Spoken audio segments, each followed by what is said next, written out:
오늘은 2월 13일 토요일입니다. 우리에게 주신 하나님의 말씀은 고린도전서 15장 9절에서 11절 말씀입니다. 나는 사도 중에 가장 작은 자라. 나는 하나님의 교회를 박해하였으므로 사도라 칭함받기를 감당하지 못할 자니라. 그러나 내가 나된 것은 하나님의 은혜로 된 것이니 내게 주신 그의 은혜가 헛되지 아니하여 내가 모든 사도보다 더 많이 수고하였으나 내가 한 것이 아니요 오직 나와 함께 하신 하나님의 은혜로라.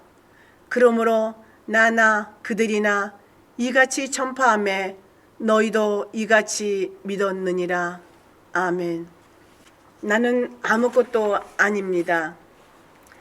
사도 바울이 가장 많이 사용했던 말 중 하나가 하나님의 은혜입니다. 사도 바울은 힘들고 어려운 상황에서도 하나님의 은혜로 기뻐하며 감격하고 감사하며 살 수 있었습니다. 헬라어 원문에서 은혜는 카리스인데 영어로는 그레이스로 은혜, 너그러움이란 뜻도 있습니다. 우리가 하나님의 은혜를 입었다라고 할 때 그것은 하나님께서 너그럽게 대해 주셨다는 의미입니다. 하나님께서는 우리가 하는 모든 일뿐 아니라 우리의 생각까지도 다 아십니다.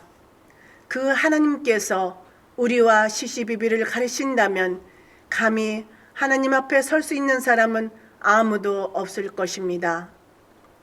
미국에서 태어나 하버드 대학과 펜실베니아 대학에서 석사, 박사학위를 받고 트리니티 신학대학에서 신학을 전공한 뒤 일본 나고야의 그리스도 성서 신학교를 설립한 마이클 오라는 분이 있습니다. 국제 로잔 운동의 최연소 총재로 선출되어 헌신하고 있는 그는 저서 나는 아무것도 아닙니다.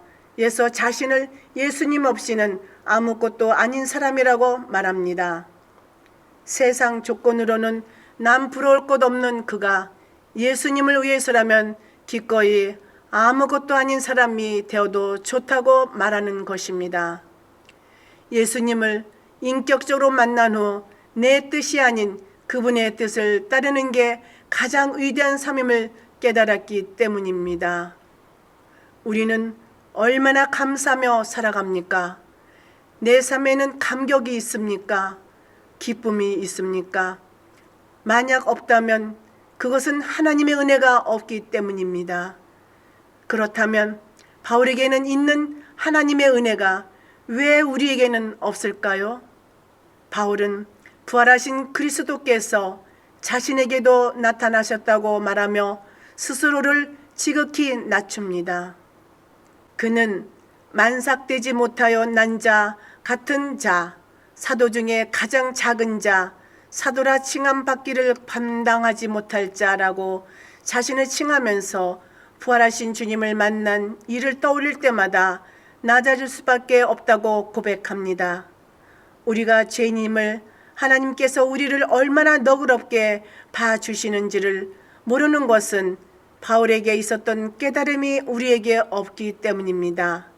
감사와 감격, 기쁨이 넘치는 행복한 삶을 살기 원한다면 하나님의 은혜를 깨달아야 합니다.